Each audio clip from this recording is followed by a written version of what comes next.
kemarin Kakak Ayu, kalian masih ingat kita belajar apa kemarin yang dikasih sama Kakak Ayu? Ingat? Coba kasih ingat. Ya, betul. Jadi sekarang Kakak akan melanjutkan topik B, yaitu kemerdekaan dan peristiwa di sekitarnya. Silakan dibuka bukunya yang berapa kemarin itu? Bab 2. Topik B yaitu kemerdekaan dan peristiwa di sekitarnya. Nah, sebelum kita masuk ke dalam pelajaran kita, Kakak mau bertanya dulu nih. Apa yang terjadi di Indonesia setelah Jepang menyerah kalah? Apa? Terjadi kekosongan kekuasaan. Betul. Jadi sebelum kita belajar, Kakak mau bagi kelompok menjadi satu kelompok itu 3 orang. Duduk saja di tempatnya. Ini 1, 2, 3. Dari kalian 1, 2, 3. 1, 2, 3. 1, 2, 3. 1, 2, 3. 1, 2, 3. Yang terakhir itu 4 orang saja. Jangan nih berkumpul-kumpul di diskusi di tempatnya saja. Jadi di sini kakak akan bagi ini, tapi nanti pilih kerjaan. Kakak dulu bagi soalnya.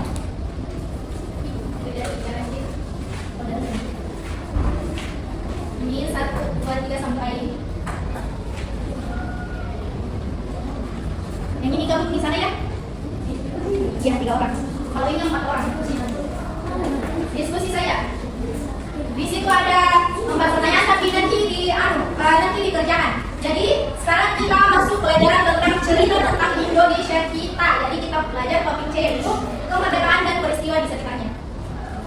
Bisa dilihat hari ini juga pembelajaran kita ada 4, yaitu kekosongan Indonesia, peristiwa Rengas Dengklok, proklamasi kemerdekaan Indonesia, dan cara mempertahankan Indonesia. Jadi hari ini kakak akan menjelaskan satu persatu dari 4 poin ini. Silakan diperhatikan.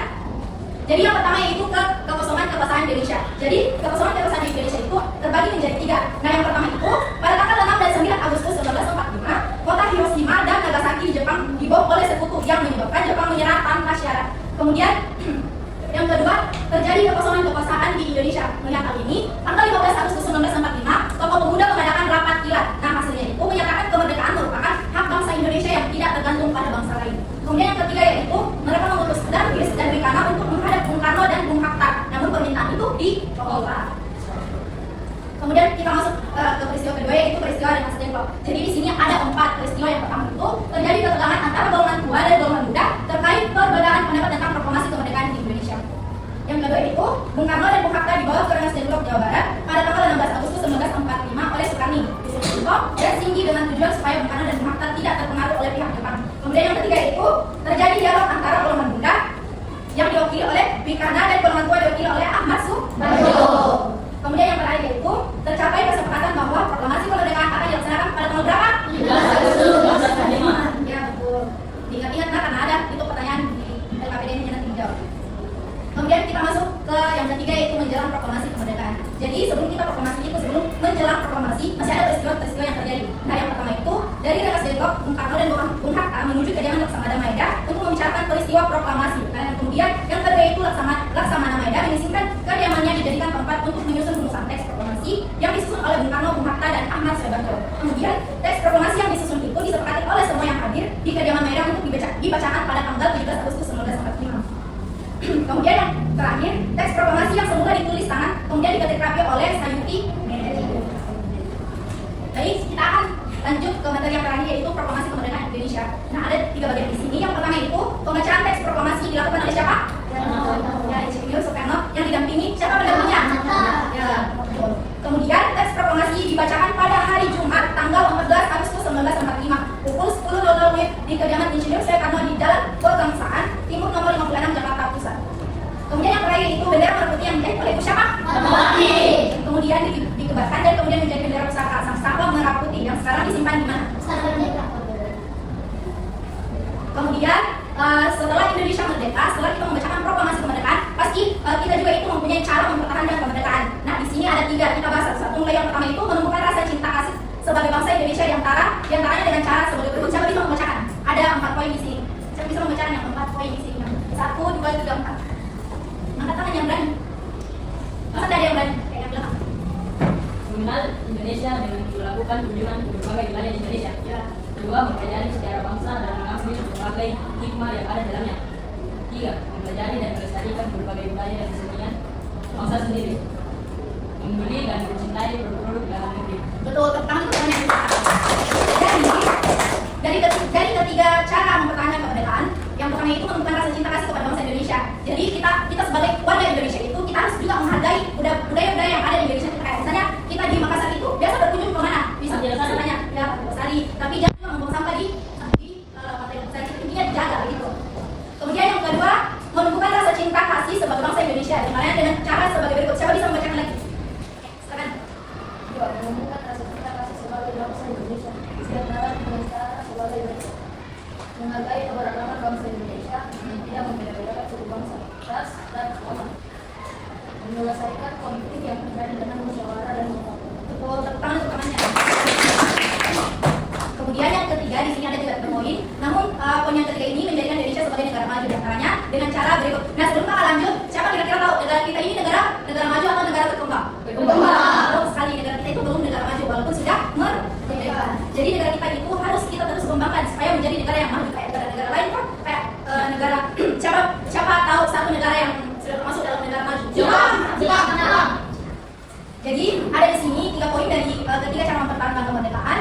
Kakak minta satu perempuan untuk membacakan. Satu perempuan. Karena tadi bedanya sudah dipakai. Silakan. Berprestasi di berbagai bidang dan yang diakui dunia sebagai bangsa yang baik, berada dalam manusia menjadi penerus bangsa yang bisa diandalkan untuk kemajuan bangsa dan meningkatkan kualitas produk Indonesia agar tidak kalah dengan produk luar negeri, sehingga produk Indonesia bisa menguasai dalam dan luar negeri. Tentang temannya.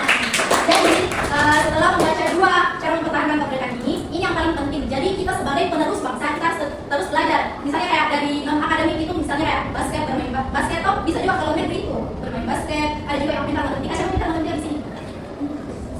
Yang biasa ikut olimpiade pernah ikut olimpiade. Ada itu temannya Evelyn, sih namanya Evelyn, pintar itu bisa juga nanti membanggakan negaranya kita. Nah sudah selesai materi kita hari ini. Silakan dilihat LKPD-nya yang kakak bagikan tadi yang bisa duduk kayak buku apa nih? Ya, boleh. Kayak bentuk kelompok begitu, lingkaran. Tapi bisa juga duduk di tempatnya tapi saling ada begitu. Ya.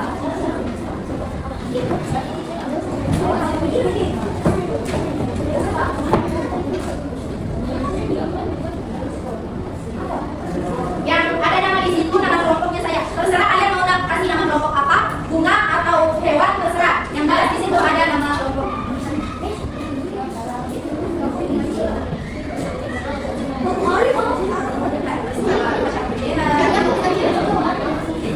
Anak-anak, diperhatikan dulu yang nomor 4 di situ.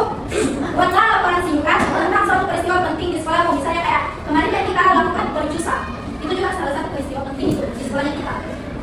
Contohnya percusa, upacara bendera, upacara keagamaan, begitu.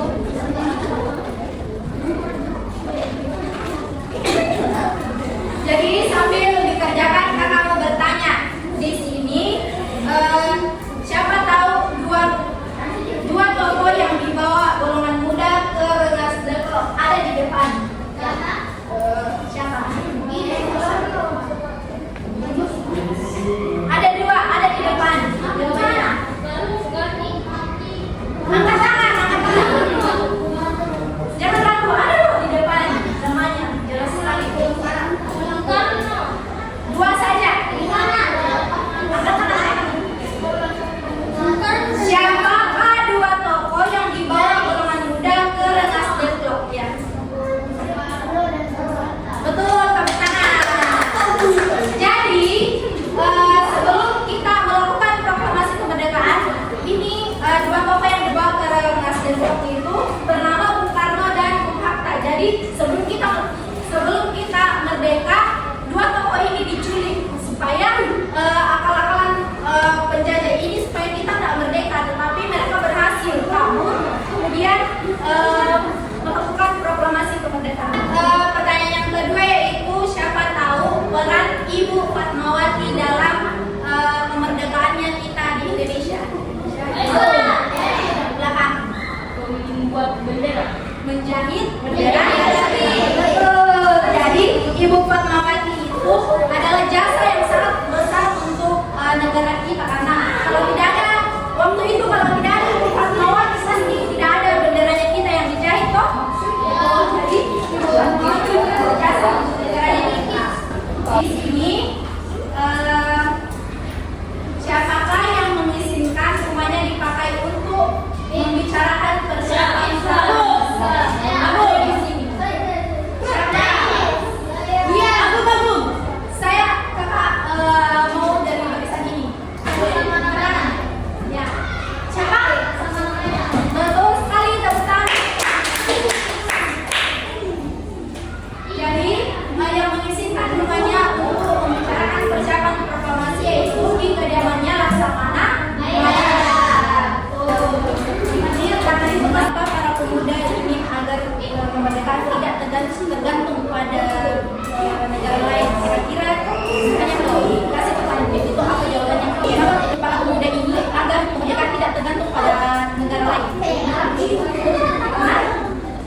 Karena kemerdekaan itu adalah karena kemerdekaan di negara kita itu merupakan hak bangsa. Kalian dengar tadi tidak? Pertanyaan di sana. Kakak ulang. Jadi mengapa para pemuda ini agar kemerdekaan tidak tergantung pada negara lain?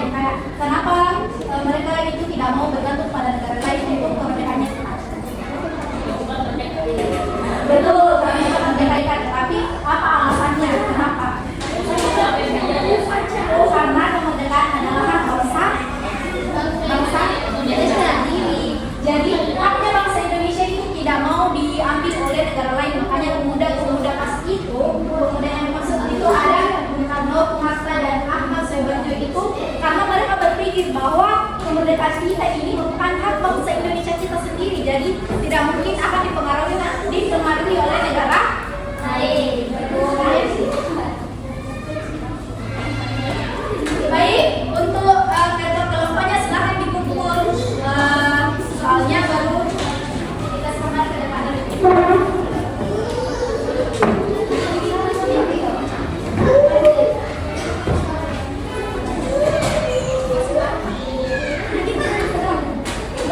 Ayo yang sudah selesai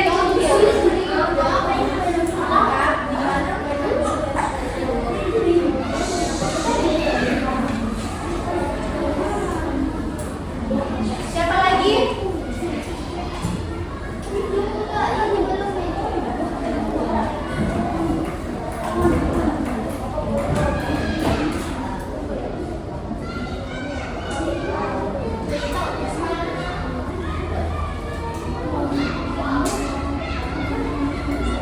Sisa satu kelompok.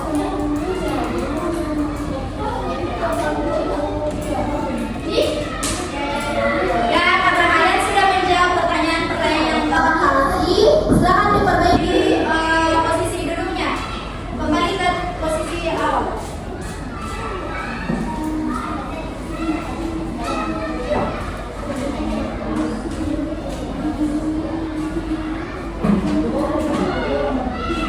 Baik, karena kalian sudah menjawab berapa pertanyaan tadi kakak kasih? Ada 4. Nah, bisa dilihat slide yang ada di depan.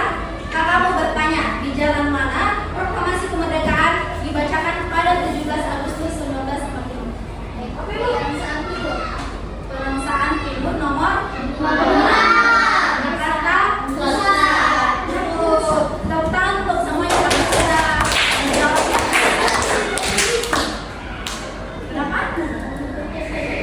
Baik, anak-anak, terima kasih untuk kesediaan waktunya. Sebelum ibu tutup, kalian masih mau pertanyaan atau tidak? Mau. Ya, boleh. Satu pertanyaan. Kakak kasih satu pertanyaan lagi, tapi jawabannya betul-betul harus benar dan harus langsung ini. Kakak bacakan dulu pertanyaannya, baru kakak 1, 2, 3 langsung kakak. Oke? Siapakah tokoh yang membacakan teks proklamasi ditemani oleh Muhammad Hatta? Ya.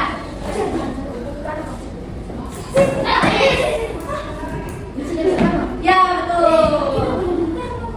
Bung Karno, betul Bung Karno, tapi namanya itu harus lengkap. Ya, karena pas itu pas membacakan proklamasi itu tidak dipanggil Bung Karno, tapi dipanggil dengan nama Oke, terima kasih untuk kesediaan adik-adik. Jadi kita evaluasi sedikit. Jadi siapa masih ingat ada beberapa cara untuk mempertahankan kemerdekaan Indonesia kita?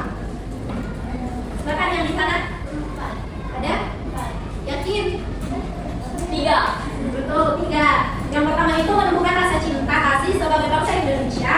Kemudian yang kedua yaitu menemukan rasa cinta kasih sebagai bangsa Indonesia yang di dalamnya itu kita bisa menghargai keberagaman bangsa Indonesia dengan tidak membedakan suku bangsa, ras dan agama, karena di dalam kelas itu pasti dari suku-suku yang berbeda atau semua jenis sukunya di sini